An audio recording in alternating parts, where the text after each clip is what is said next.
नमस्कार दर्शकों, मैं ज्योतिषाचार्य स्नेहलता अपने चैनल नक्षत्र पर आप सभी का हार्दिक स्वागत करती हूँ। आशा है आप सभी कुशल मंगल होंगे। जय माता दी। तो दर्शकों, सावन माह से जो त्यौहार हमारे शुरू हुए हैं उन्हीं की श्रृंखला में अब भाद्रपद मास में एक और त्यौहार है जिसे हम अनंत चतुर्दशी कहते हैं। तो आज का विषय है मेरा भाद्रपद मास में पड़ने वाली अनंत चतुर्दशी के संबंध में। सन 2022 में अनंत चतुर्दशी 9 सितंबर को रहेगी। इस दिन भगवान विष्णु के अनंत रूप की पूजा की जाती है। इस दिन घनिष्ठा व शतभिषा नक्षत्र रहेगा तथा इसी समय सुकर्मा योग का संयोग भी बनेगा। अतः इस दिन पूरे दिन पूजा का मुहूर्त रहेगा। इस दिन विष्णु सहस्रनाम का पाठ करना अत्यंत फलदायी होता है। ये दिन भगवान विष्णु को अत्यंत प्रिय है। इस दिन श्रद्धालु भगवान विष्णु की पूजा करने के साथ साथ अनंत चतुर्दशी का व्रत भी रखते हैं। इस दिन दूध, दही, पंचामृत आदि से भगवान विष्णु की पूजा की जाती है। पंडित से अनंत चतुर्दशी की कथा सुनने के पश्चात अनंत का धागा भी बांधा जाता है।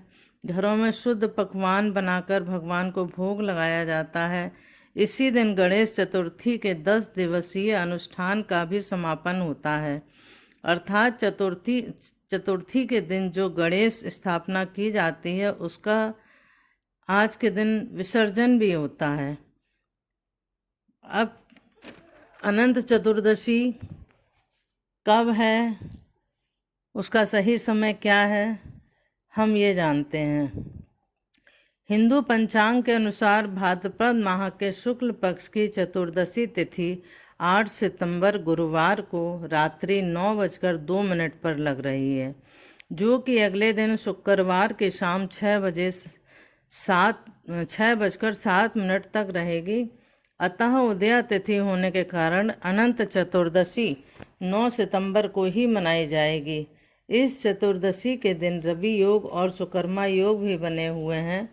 रवि योग प्रातः 6:03 से सुबह 11:35 तक है। सुकर्मा योग सुबह से लेकर शाम 6:12 तक है। उसके पश्चात धृति योग लग जाएगा। पूर्णिमा तिथि इस दिन शाम 6:07 से लग रही है। तो दर्शकों, अब हम ये जानते हैं कि इस दिन जो अनंत का धागा बांधा जाता है उसका क्या अर्थ है। एक धागे में 14 गांठ लगाई जाती हैं। अनंत के 14 गांठों को 14 लोकों का प्रतीक माना जाता है। एक कथा के अनुसार अनंत भगवान ने सृष्टि के आरंभ में 14 लोक जो इस प्रकार हैं: तल, अतल, वितल, सुतल, तलातल, रसातल, पाताल, भू, भुवः, स्वः, जन, तप, सत्य, मह की रचना की थी तथा इन लोकों के पालन और रक्षा के लिए स्वयं भी 14 रूपों में भगवान प्रकट हुए थे।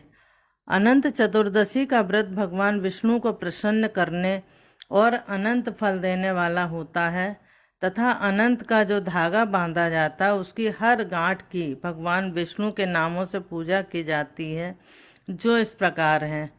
पहला अनंत, पुरुषोत्तम, ऋषिकेश, पद्मनाभम, माधव, बैकुंठ, श्रीधर, त्रिविक्रम, मधुसूदन, वामन, केशव, नारायण, दामोदर एवं गोविंद की पूजा की जाती है। इस प्रकार अनंत चतुर्दशी की पूजा संपन्न होती है। अब हम ये भी जान लेते हैं कि इस दिन हमें क्या खाना चाहिए, क्या नहीं।